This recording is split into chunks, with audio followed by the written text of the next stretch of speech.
Boa noite, amados casais da região amazônica e demais casais que estão assistindo. É uma alegria estar com vocês. É uma alegria porque esse é um tempo que o Senhor preparou para nós. É o tempo da arrancada final. E nós sabemos que a vida de um casal, a vida familiar, é o esteio da vida da igreja. É onde começa a realidade. E nesses tempos que nós estamos vivendo hoje, estamos vendo a igreja como coluna e base da verdade, da realidade. E aí nós vemos que a realidade tem que começar de nossas casas. Eu fui diante do Senhor para buscar o encargo dentro daquilo que o Senhor hoje está falando conosco, da igreja como coluna e base da verdade, da realidade, e consequentemente da nossa casa, a realidade do casal como base e coluna. E indo diante do Senhor buscando, veio o conteúdo da comunhão de hoje. E o título, o tema da nossa comunhão é Uma Carta e uma Parábola aos Casais.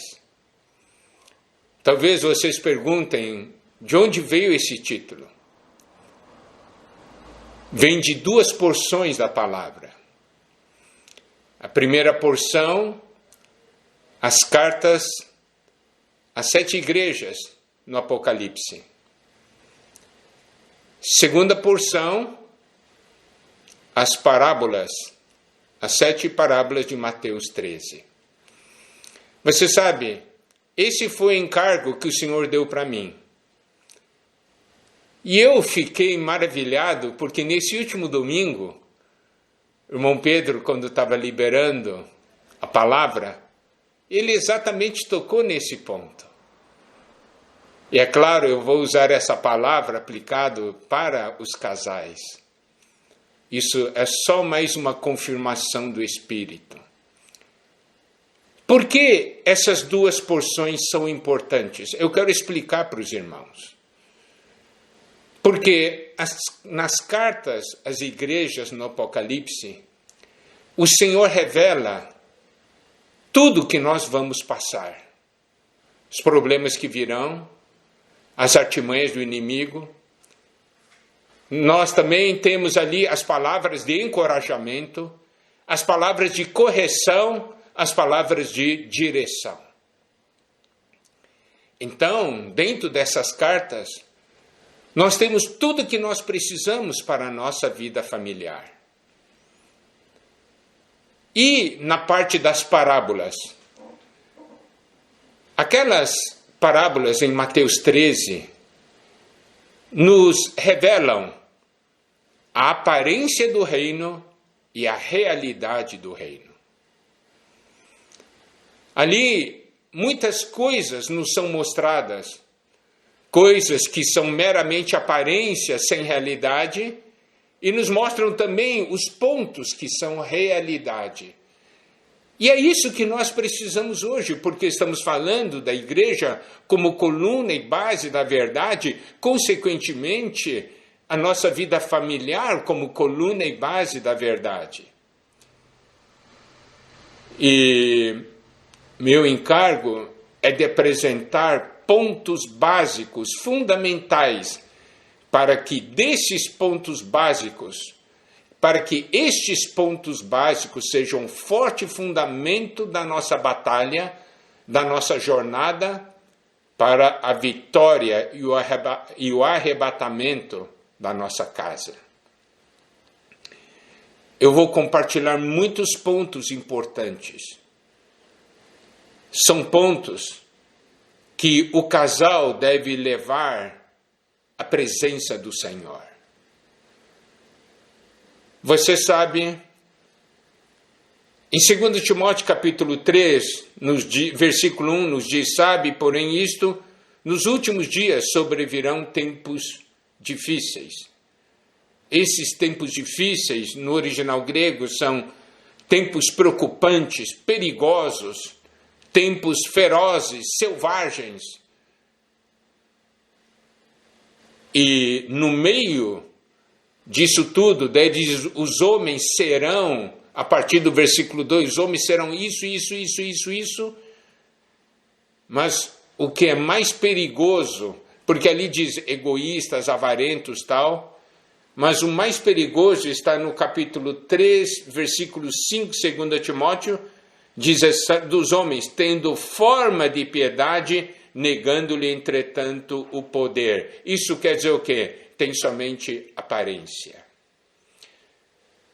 E eu quero dizer uma coisa, amados casais, esses tempos finais devem ser tempos de realidade. Não podemos mais viver na aparência. Então, nós vamos apresentar porções que são base para uma vida vitoriosa. Mas nós já sabemos de comunhões anteriores que o fundamento para uma vida matrimonial vitoriosa é a unidade do casal. Deus deseja que os dois sejam um. Daí vem a grande pergunta: nós somos tão diferentes, diferentes famílias, caráter diferente, personalidade diferente, como nós podemos nos tornar um? Aí, a primeira porção que eu quero lançar como fundamento, antes de nós entrarmos nas porções de Apocalipse e Mateus, está em Efésios capítulo 2, versículos 13 a 22. Amados casais, eu gostaria que vocês tomassem essa porção como uma porção permanente na vida de vocês. Porque essa porção nos mostra algo a respeito da unidade e a respeito da paz. É uma porção bastante conhecida, mas que é o fundamento de tudo. Ali, é nessa porção que nós vemos de onde vem a nossa unidade. Essa porção diz: mas agora, em Cristo Jesus, vós que antes estáveis longe, fostes aproximados pelo sangue de Cristo. Porque Ele é a nossa paz, o qual de ambos fez um, tendo derribado a parede da separação que estava no meio, a inimizade. Aqui diz que Cristo é a nossa paz, o qual de ambos fez um. Cristo é aquele que torna dois em um. Cristo é aquele que derruba a parede de separação. Senhor é aquele que derruba a inimizade. Nesses tempos de pandemia, nós vimos dois tipos de resultados. Casais que se tornaram mais um e casais que se dividiram mais. Por quê? Por causa da dificuldade do convívio. Há razão para isso? Humanamente e em Adão, sim. Mas em Cristo, não. Aqui nos mostra por que Cristo morreu. Nós sabemos, Cristo morreu por causa dos nossos pecados, Cristo morreu para nos salvar, mas você sabe, essa porção da Bíblia nos mostra que Cristo morreu para tornar marido e mulher um. Para tornar você e seu cônjuge um. Essa é a visão que todos os casais precisam ter. E no versículo 15 diz: aboliu na sua carne a lei dos mandamentos na forma de ordenanças, para que dos dois criasse em si mesmo um novo homem, fazendo a paz. Você sabe, Cristo, ele criou em si mesmo, nele, em Cristo, um novo homem. Eu e meu cônjuge. Deus, o Senhor, criou em si mesmo um novo homem, fazendo a paz. Quer dizer o quê? A obra de Cristo, tornar marido e esposa um novo homem, fazendo a paz. Aqui nós temos a segunda menção da paz. Então, a nossa casa deveria sempre ser um lugar de paz. A vida de um casal deveria sempre ser uma vida de paz. E aqui diz: e reconciliar-se ambos em um só corpo com Deus. Olha só, ele no versículo anterior, nessa porção nos é mostrado, dos dois criar-se em si mesmo um novo homem. Agora nesse versículo 16 diz: reconciliar-se, isto é, tirar a inimizade e trazer de novo a paz, reconciliar-se ambos em um só corpo com Deus. Não somente nós fomos feitos um novo homem, mas também fomos feitos um só corpo com Deus, por intermédio da cruz, destruindo por ela a inimizade. Aqui nos mostra de novo a questão da inimizade, mas aqui nos mostra a obra da cruz. E o versículo 17 diz: e vindo evangelizou paz a vós outros que estavam longe, e paz também aos que estavam perto. De novo a menção de paz. Por que o Senhor, ele criou dos dois em si mesmo um novo homem? Porque o Senhor reconciliou dois em um só corpo com Deus? Porque para que a vontade de Deus se cumpra, a realidade da unidade do casal tem que estar presente. E ainda mais, daí no versículo 18 diz: porque por ele ambos temos acesso ao Pai em um espírito. Olha só, os dois têm acesso ao Pai em um espírito. E o versículo 19 diz: assim já não sois estrangeiros e peregrinos, mas concidadãos dos santos, sois da família de Deus. Aí está a base da nossa família ser chamada família de Deus. Isso é muito importante, essa unidade é importante, essa paz é importante, essa reconciliação é importante, esse acesso ao Pai em um espírito, os dois terem acesso ao Pai em um e o mesmo espírito é fundamental para a edificação. No versículo 20 fala de edificado sobre o fundamento dos apóstolos e profetas, sendo ele mesmo, Cristo Jesus, a pedra angular. Pedra angular. O que significa pedra angular? É a pedra de esquina que une dois lados. Tem um lado aqui, uma parede, outra parede ali, então é o que une os dois.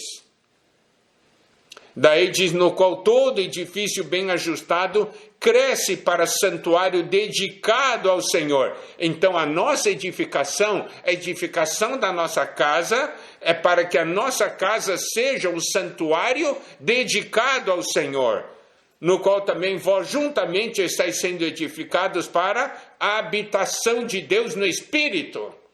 Cada casal é a habitação de Deus no Espírito. Sabe, essa porção deveria ser colocada numa moldura e ser pendurado no nosso quarto.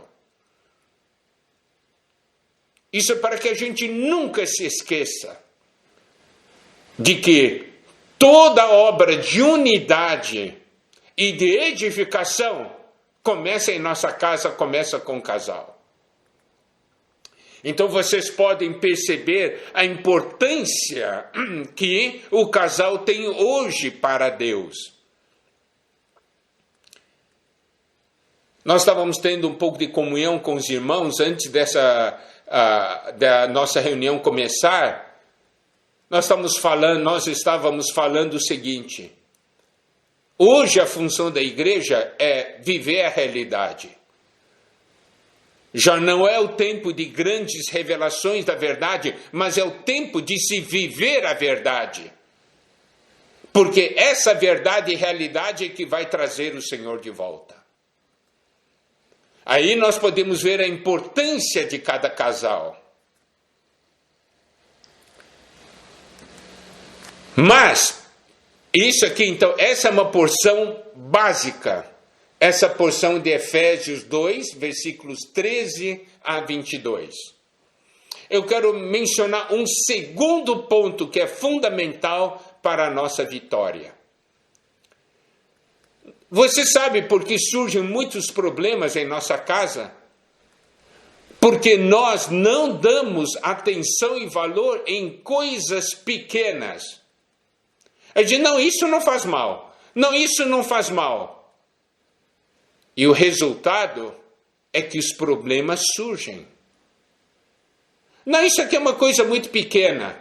Mas a partir de coisas pequenas, o acúmulo de coisas pequenas, é que vem os grandes problemas. Quando nós vemos casais que estão para se separar, e nós começamos a ter comunhão, nós perguntamos qual é o problema. Daí eles começam a falar, é um montoado de coisas pequenas, mas que depois viram uma grande montanha. Você sabe que dar atenção às coisas pequenas é algo essencial para o reino?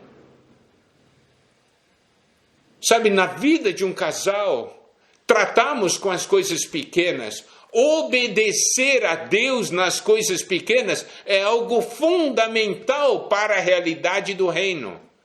E onde nós temos esse versículo? Em Mateus capítulo 5, versículo 19. Esse é um outro versículo que nós precisamos dar muita atenção.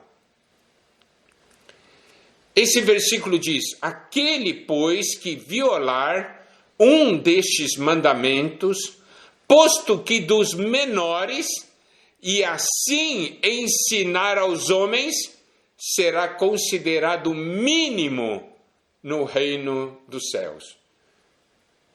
Aqui fala a respeito de um mandamento que é considerado muito pequeno, dos menores.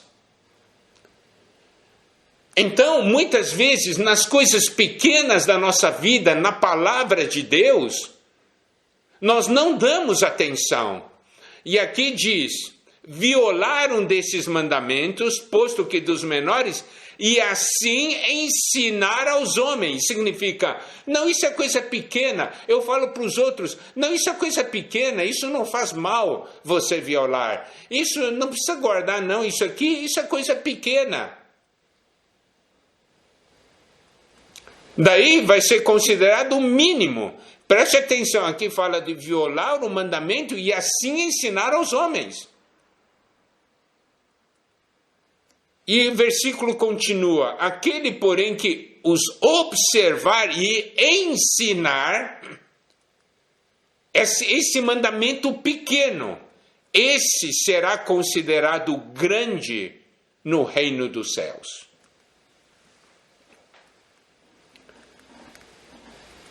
Amados irmãos, amadas irmãs, durante todos esses anos nós temos recebido tanto da palavra do Senhor para a nossa vida familiar. Nós temos reuniões de casais, comunhão com os pais, não é assim? Mas muitas vezes, não, essa palavra, não, isso é muito pequeno, isso não vai dar valor, não. Você quebra, não obedece e ensina a não obedecer. E aí o resultado é destruição da nossa casa. E na questão do reino, nós vamos ser considerados mínimo. Quer dizer, não cresce em vida. Mas se você começar a observar e a viver a palavra de Deus a partir das coisas pequenas, a partir das coisas mínimas, você será considerado grande no reino dos céus.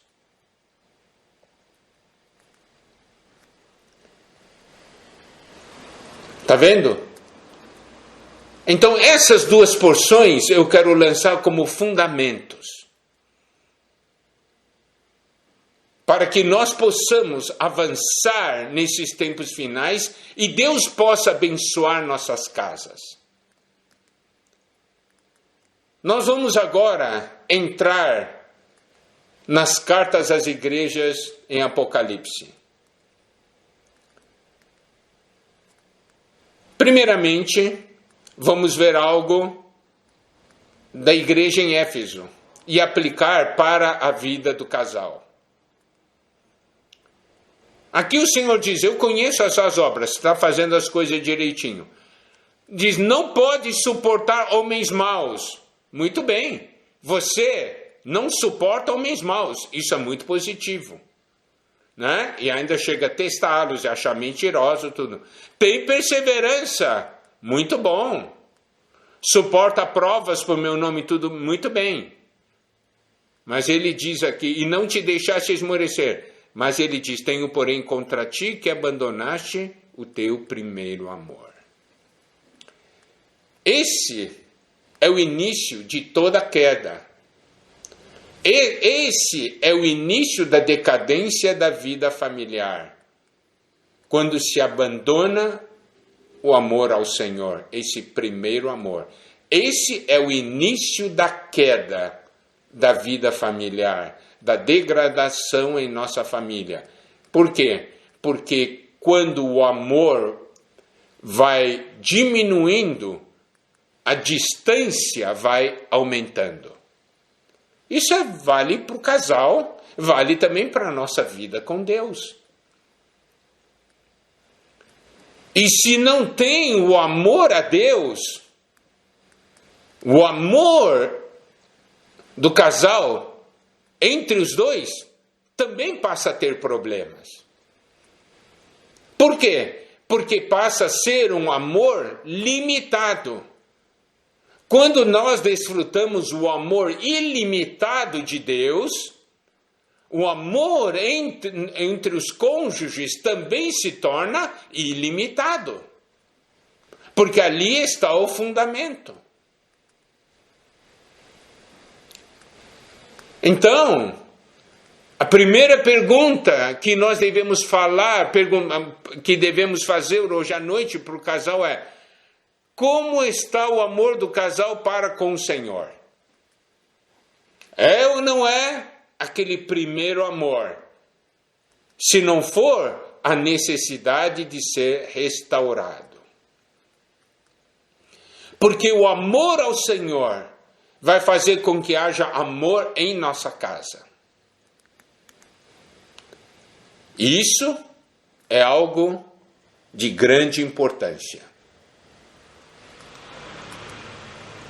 Agora, vamos tocar um pouco a realidade de Esmirna.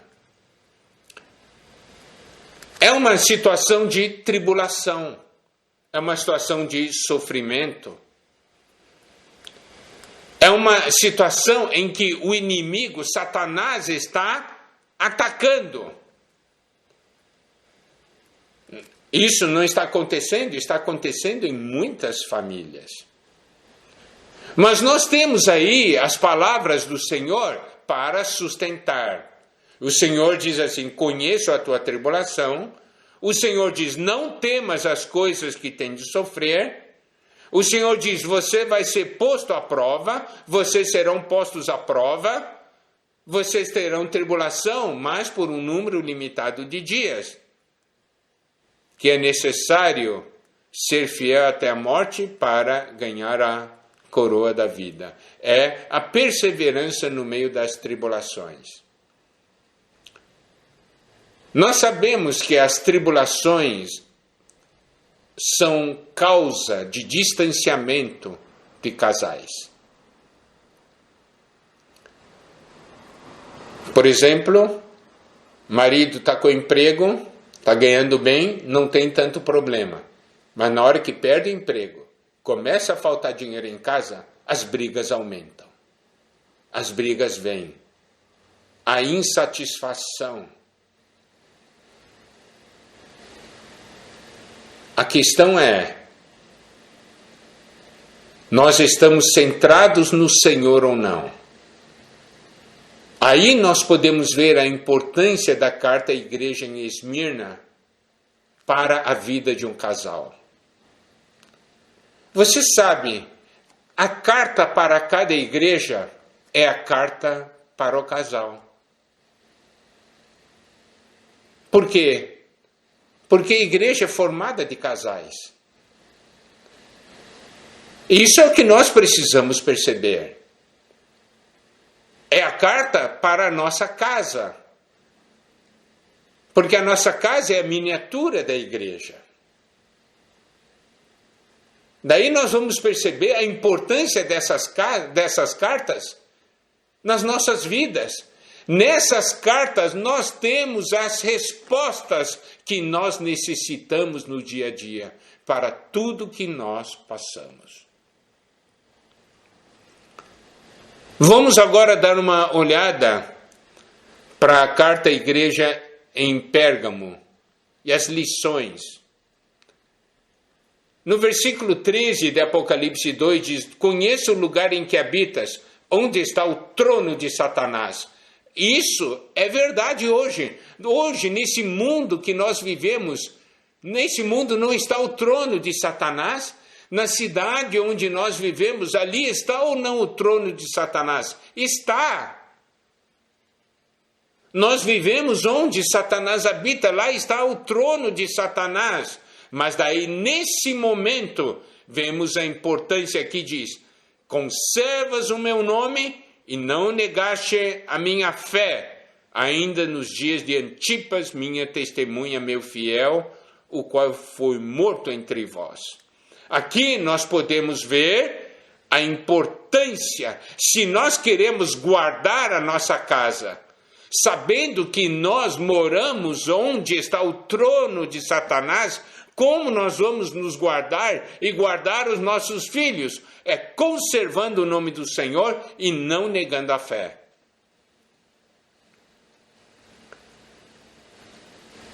E nesse lugar existe uma característica. Ali está essa doutrina de Balaão.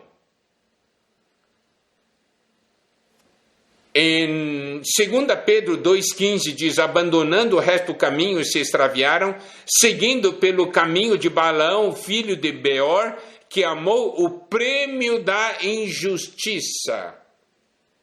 Ele, por amor ao dinheiro, traiu o povo de Deus. E ainda mais, aqui, no versículo 14 de Apocalipse 2, falando da doutrina de Balaão, o qual ensinava a Balaque a armar ciladas diante dos filhos de Israel, para comerem coisas sacrificadas aos ídolos e praticarem a prostituição. Você está vendo? Balaão, por amor ao dinheiro, ele ensinou como como fazer o povo de Deus tropeçar.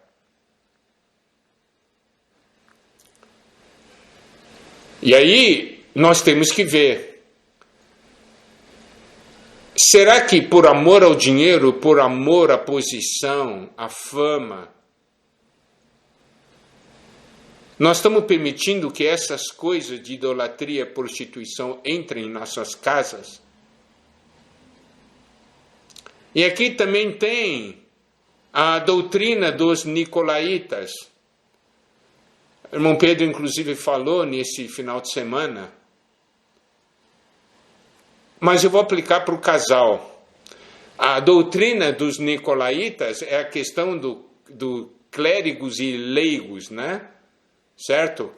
A classe que serve a Deus e a outra classe que não serve a Deus. Aí entra, isso tem em nossa casa. Na sua casa, qual é o princípio? É do sacerdócio universal, onde todos servem a Deus? Ou o princípio na sua casa é um serve, o outro não precisa mais servir? Se na minha casa o nosso conceito é eu sirvo, o resto da família não precisa mais servir, na minha casa está a doutrina dos nicolaítas. Por quê? Porque o que Deus quer é que toda a família sirva. Mas, se a esposa diz assim, ô marido, você serve, eu não vou servir. Isso é doutrina nos nicolaítas. Mas agora você pode dizer, não, mas o que quer dizer servir? Servir é ser um no serviço. Você pode não ter tempo para sair, viajar, dar o apoio, mas você ora junto, você dá o sustento espiritual para o seu marido, quer dizer, os dois estão servindo. Tem unidade no serviço.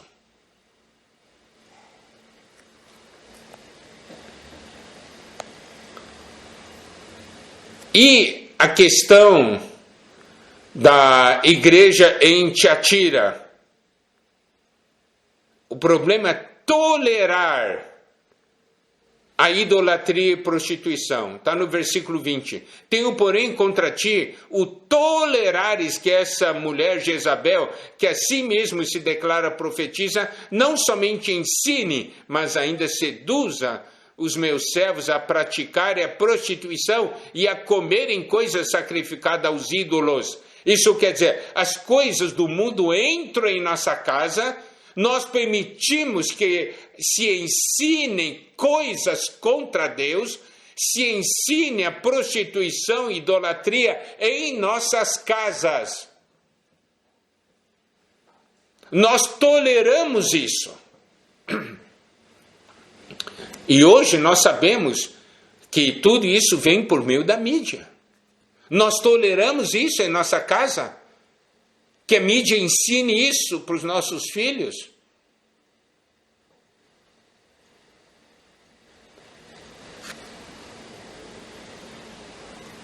Daí outro ponto que nós temos que prestar atenção é a situação da igreja em Sardes.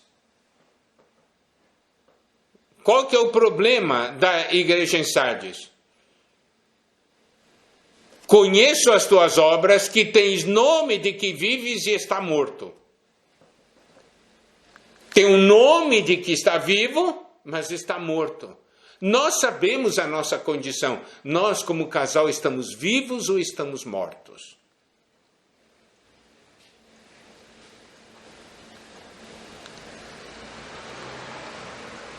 Nós temos o Senhor. Eu estou levantando todas essas situações, por quê? Porque são situações que nós vemos no dia a dia de várias famílias. Estão vivendo naquela situação e não estão dando importância, não estão percebendo, não estão discernindo a situação.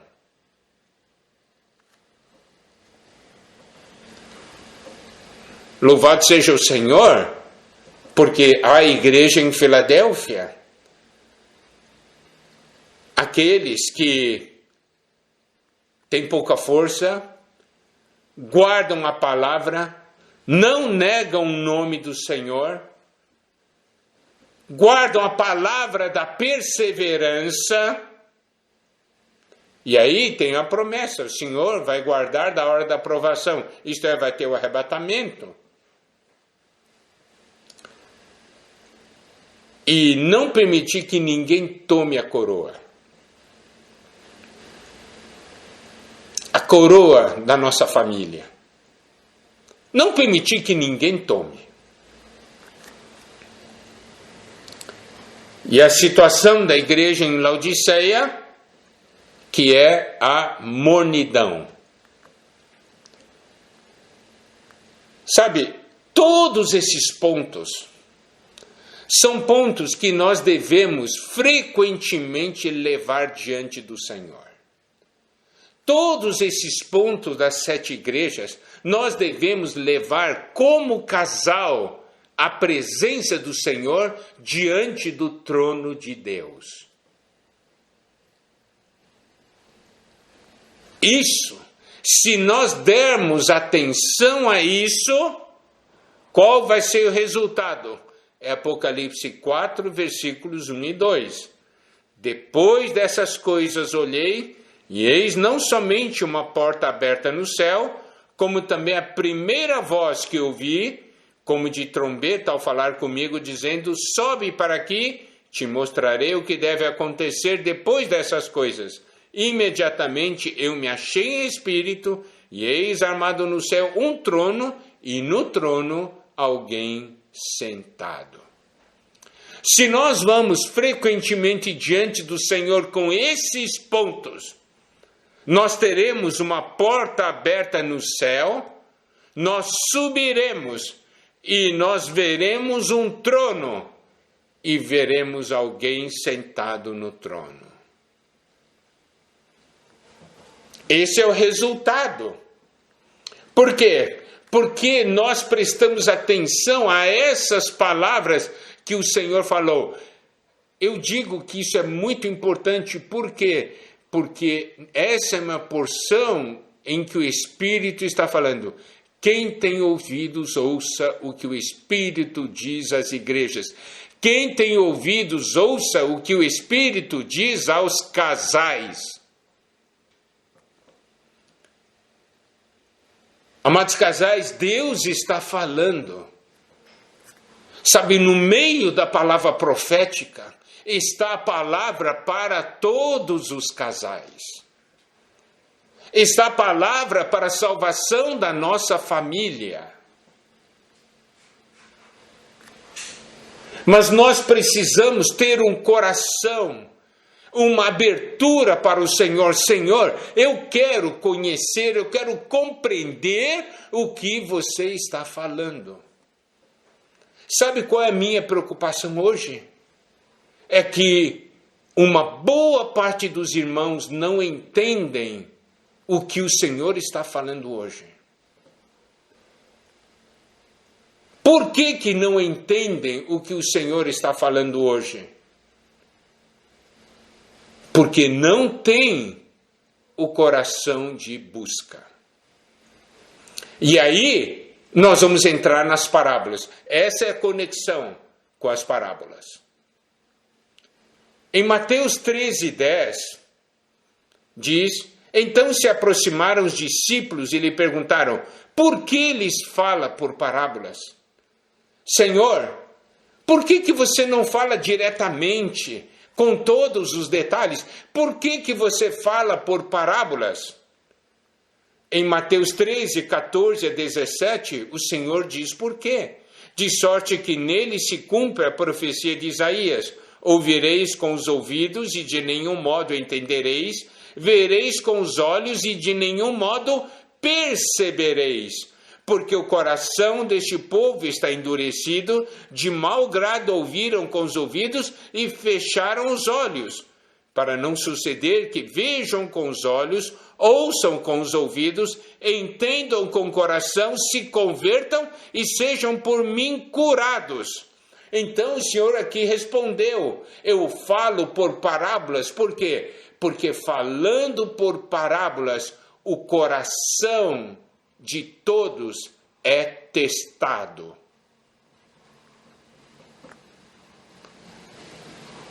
Aqueles que têm um coração endurecido não vão compreender. Sabe, isso aqui é a sabedoria de Deus. O Senhor falou por parábolas, e ele disse, falou daqueles que não entenderiam. É o povo que tem um coração endurecido. No original é coração gordo, significa insensível. Aí, de mau grado ouviram. Vem a palavra de Deus, ouve, mas de mau grado. De novo eu tenho que ouvir uma mensagem. E aí fecharam os olhos. Não, eu não quero ver isso aí.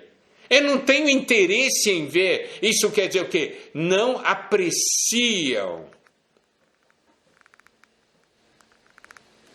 Quando se fala por parábolas, coração de todos é testado.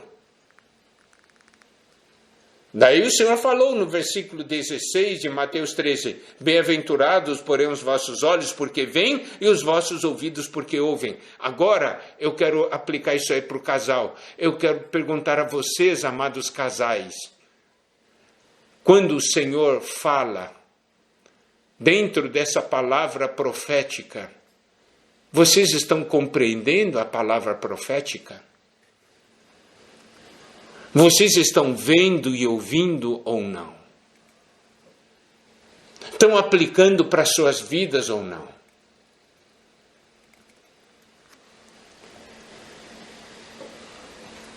Isso é muito importante. Eu quero ainda mostrar mais alguns pontos sobre por que o Senhor falou por parábolas. Marcos 4:10 diz: quando Jesus ficou só, os que estavam junto dele com os 12 o interrogaram a respeito das parábolas. Olha só, eles tinham ouvido as parábolas, mas houve um grupo, esses que estavam mais próximos do Senhor, que o interrogaram a respeito das parábolas. Isso quer dizer, Senhor, qual é o significado disso? Eu não sei se eu entendi. O que você quer falar comigo? O que você quer falar para a nossa casa? O que o Senhor quer falar conosco como um casal? Será que eu compreendi? Marcos 4:13 diz, então lhes perguntou, o Senhor perguntou a eles, não entendeis esta parábola e como compreendereis todas as parábolas?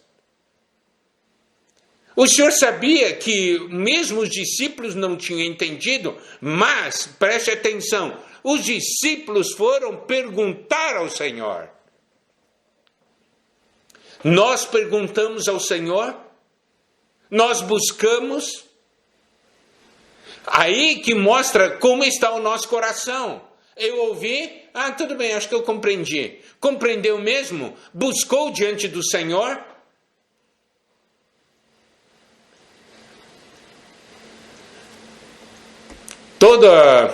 De 15 em 15 dias, eu libero a palavra Uma Só Trombeta, onde eu faço a aplicação da palavra profética, do que é falado naquele final de semana, na sexta e no domingo anterior à quarta, que tem que liberar.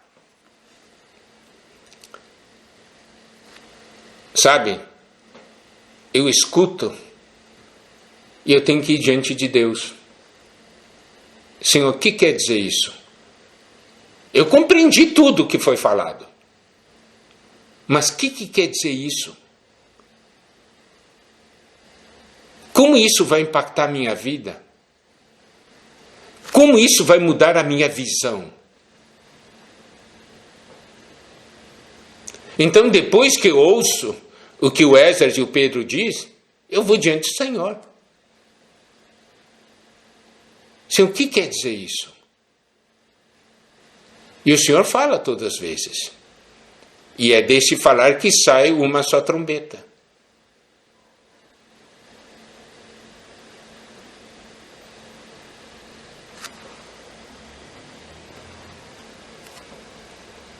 Marcos 4, 33, 34 diz, e com muitas parábolas semelhantes, lhes expunha a palavra conforme o permitia a capacidade dos ouvintes. E sem parábolas não lhes falava. Tudo, porém, explicava em particular aos seus próprios discípulos. Amados casais, por que eu estou falando isso? Você diz, Miguel, o que isso tem a ver? Isso tem tudo a ver. Isso tem que ser o fundamento da vida de um casal.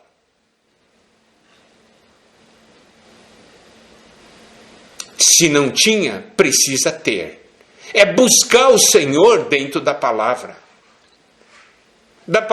que está sendo dada. Aqui diz, tudo, porém, explicava em particular aos seus próprios discípulos. Isso quer dizer o quê? Os discípulos também não tinham entendido, viram? Aparentemente tinham entendido, aparentemente. Mas a questão agora é, nós como família, nós estamos compreendendo o que Deus está falando conosco? E olha só, Mateus 13, 34 a 36. Todas essas coisas disse Jesus às multidões por parábolas, e sem parábolas nada lhes dizia, para que se cumprisse o que foi dito por intermédio do profeta.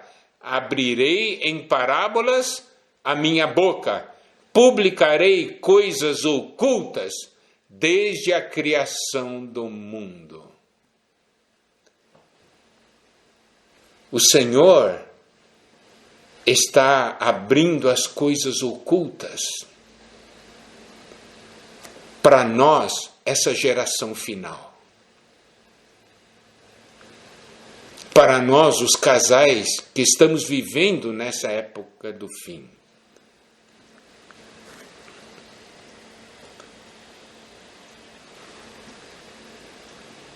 Em Mateus 13, 36, olha só, mostra claramente. Então, despedindo as multidões, foi Jesus para casa. E chegando-se a ele, os seus discípulos disseram, explica-nos a parábola do joio do campo. Senhor, explica para nós. Senhor, o que você quer? Sabe, esse coração é fundamental para um casal.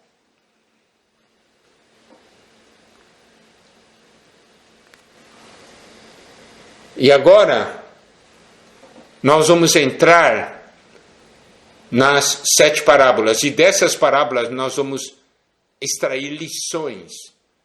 E são pontos que eu falei, todos os pontos que eu falei agora, amados casais, vocês dois juntos devem ir diante do Senhor em oração e levar diante do Senhor. Porque todos esses pontos são como um raio-x. Expõe, mostra. Primeiramente, nós temos a parábola do semeador. Né? Eis que o semeador saiu a semear. E ao semear, uma parte caiu à beira do caminho. Estou vendo de Mateus 13, tá? 3 a 9. Uma parte caiu à beira do caminho e vindo as aves a comeram. Outra parte caiu em solo rochoso, onde a terra era pouca e logo nasceu, visto não ser profunda a terra. Saindo, porém, o sol a queimou, porque não tinha raiz, secou-se. Outra caiu entre os espinhos, e os espinhos cresceram e a sufocaram. Outra, enfim, caiu em boa terra e deu fruto, a 100, a 60 e a 30 por 1. Quem tem ouvidos para ouvir, ouça. Aqui, de novo, temos essa afirmação. Então, são coisas que nós temos que ouvir. Agora, eu vou abordar essa parábola do semeador sob um ângulo um pouquinho diferente. Nós sabemos que o semeador, quando semeia, ele se interessa por uma coisa, colher o fruto. Correto? E nós temos aqui 4 situações. Eu vou citar essas 4 situações sobre um ângulo diferente. Primeiro, aquela que caiu à beira do caminho. Então, essa é uma semente que não nasceu. A parte que caiu em solo rochoso. Essa é a semente que nasceu e secou. Em outras palavras, nasceu e morreu. A que caiu entre os espinhos.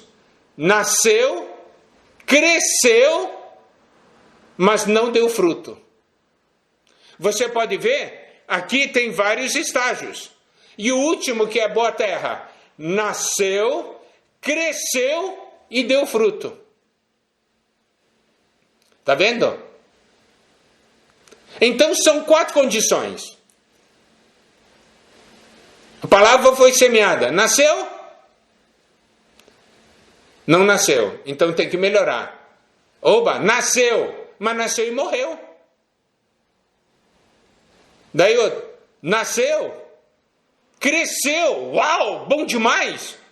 Mas não deu fruto. Quer dizer, não valeu nada. Agora, nasceu, cresceu e deu fruto. Louvado seja Deus. O que Deus quer é o fruto. Então, daí nós temos que chegar na seguinte pergunta. Cadê o fruto da nossa casa? Qual é a situação da nossa casa? Nem nasceu, ou nasceu e morreu? Ou nasceu, morreu, cresceu, mas não deu fruto? Ou nasceu, cresceu e deu fruto? Cadê o fruto da nossa casa?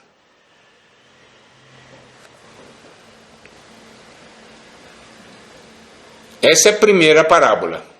A lição da primeira parábola. A lição da segunda parábola, a parábola do joio, aqui nos diz que, no versículo 25, enquanto os homens dormiam, veio o inimigo deles e semeou o joio. Aí vem a pergunta, o que o inimigo tem semeado dentro de nossas casas? O dano daquilo que o inimigo semeia não se vê agora. Por quê? Porque no versículo 26 nos mostra quando é que é manifestado que é joio. Versículo 26 diz, quando a erva cresceu e produziu fruto, apareceu também o joio. Está vendo? Por quê? Porque nós já sabemos, o joio é muito parecido com o trigo. Só na hora que dá o fruto, que solta o cacho, é que você percebe que é joio.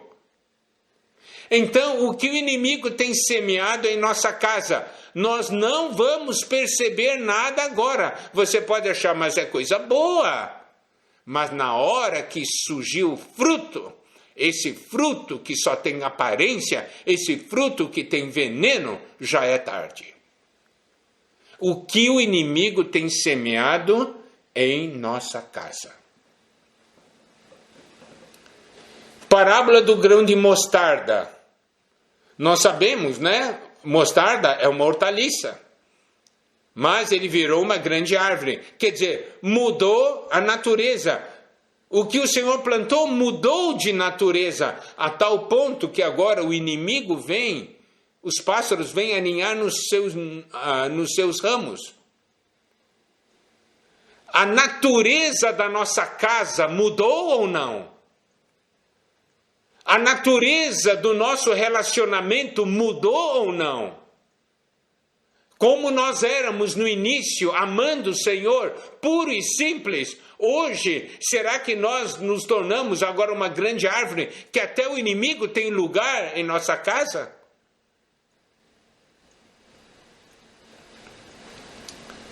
Parábola do fermento.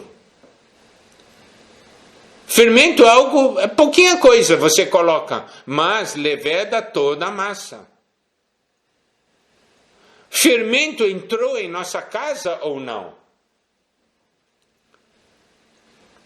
Nós achamos o pão meio duro, daí nós permitimos que o fermento entre, facilitar um pouco a nossa vida.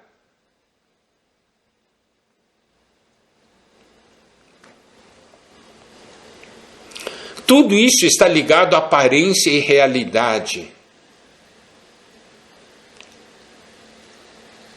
Daí nós temos a parábola do tesouro escondido, né? Oculto no campo. Sabe, essa porção existem 2 linhas de interpretação. a linha de interpretação que eu acho mais adequada é que esse tesouro não é um baú ou um pote de ouro. Esse tesouro é uma mina. Mina de ouro ou mina de prata. E ele, quando diz, quando tendo achado, escondeu, o outro significado dessa palavra escondeu no grego é não tornou conhecido. Significa foi guardado como segredo. Por quê? Você encontra, porque não tem cabimento você encontrar um tesouro, você enterrar de novo, você leva embora. Mas quando você encontra uma mina, você não tem jeito de levar a mina embora. Você encontra a mina, você guarda o segredo, você compra aquela terra. É a terra onde está o tesouro. Nós precisamos ter a seguinte visão. Na minha família está o tesouro. Eu pago qualquer preço para comprar minha família. Então, na parábola do tesouro escondido, o fundamento é: eu compro o lugar onde está o tesouro. Eu pago todo o preço necessário para comprar o lugar onde o tesouro está localizado. Daí nós temos a minha família. Na minha família, ali está o meu tesouro. Então eu pago tudo, eu pago o preço. E na parábola da pérola, a pérola é o tesouro. Eu pago todo o preço para comprar o tesouro. Então, eu pago todo o preço para comprar onde o tesouro está, e eu também pago todo o preço para comprar o tesouro.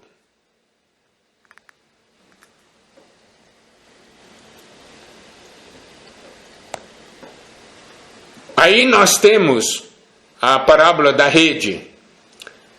Mateus 13, a partir do versículo 47, o reino dos céus é ainda semelhante a uma rede que, lançada ao mar, recolhe peixe de toda espécie. Daí, quando está cheio, os pescadores arrastam para a praia, assentados, escolhem os bons para os cestos e os ruins deitam fora. Aqui, eu estou fazendo aplicações espirituais para a família. Eu quero dizer uma coisa, sabe? Chegou a hora de você pegar e puxar rede. Puxa a rede de tudo que está na sua casa. Retém o que é bom e joga fora o que não presta.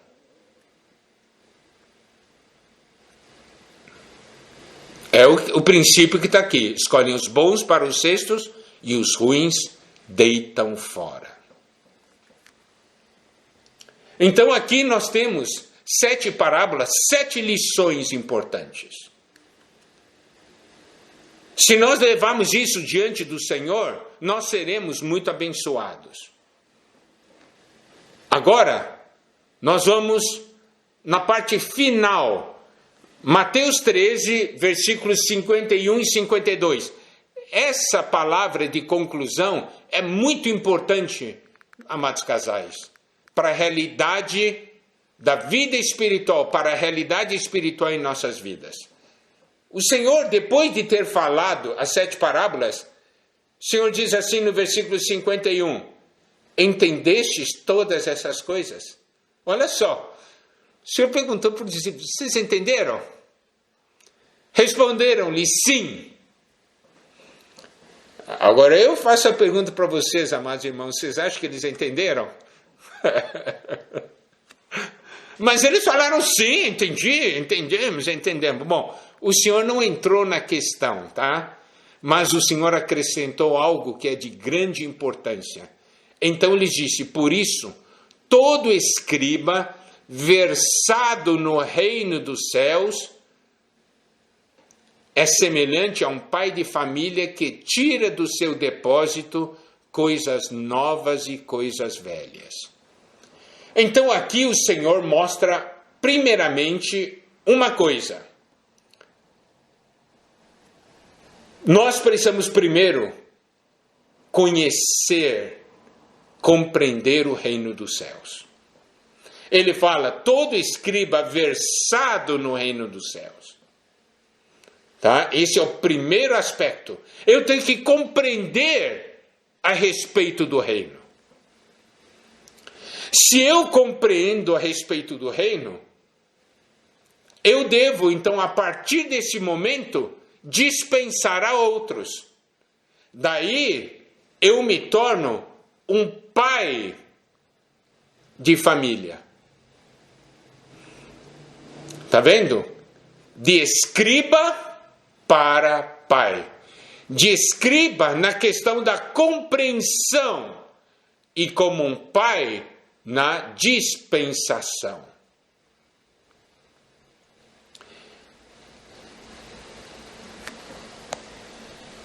Eu quero dizer uma coisa, amados casais.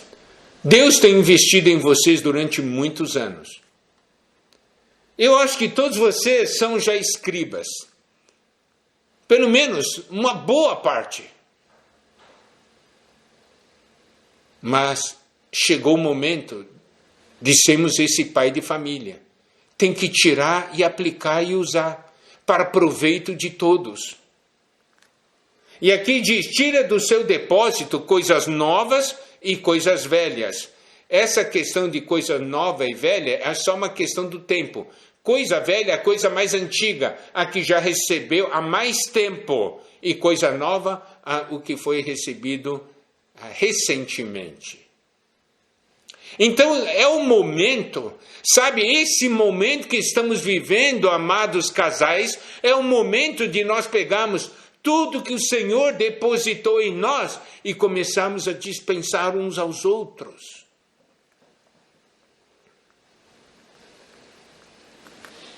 E aqui existe um princípio espiritual muito importante quando fala dessas coisas novas e velhas. Precisamos olhar 1 João capítulo 2, versículos 7 e 8. Amados, não vos escrevo mandamento novo, senão mandamento antigo. Então, João está falando, eu não estou escrevendo um mandamento novo, mas estou escrevendo um mandamento antigo, o qual desde o princípio tivestes. Esse mandamento antigo é aquele que vocês receberam desde o princípio, lá no comecinho. Todavia, vos escrevo novo mandamento. Diz, afinal, João, sem decidir, é novo ou velho? Como é que é? Você diz que não é mandamento novo, é antigo. Agora diz que está escrevendo um novo mandamento, é novo? Olha só, quero que os irmãos compreendam. Todavia vos escrevo novo mandamento, aquilo que é verdadeiro nele e em vós. Isso quer dizer, quando aquele mandamento que você recebeu no passado se torna verdadeiro, se torna realidade, esse mandamento passa a ser um mandamento novo, porque tem novidade de vida. E aqui ainda diz, porque as trevas se vão dissipando e a verdadeira luz já brilha. E esse novo mandamento, esse mandamento antigo que você recebeu, ao se tornar verdadeiro, agora também é uma verdadeira luz que tira todas as trevas. Então, amados casais, é momento agora de fazer com que tudo que nós recebemos ao longo desses anos se torne verdadeiro. E tudo que nós recebemos vai se tornar novo. Você sabe, quando nós recebemos algo do Senhor, o Senhor faz com que se torne a realidade. E à medida que se torna a realidade, vai se tornando novo, renovado. Então a palavra de Deus sempre será uma palavra nova e fresca. Por quê? Porque a palavra vai se tornando realidade em nossas vidas.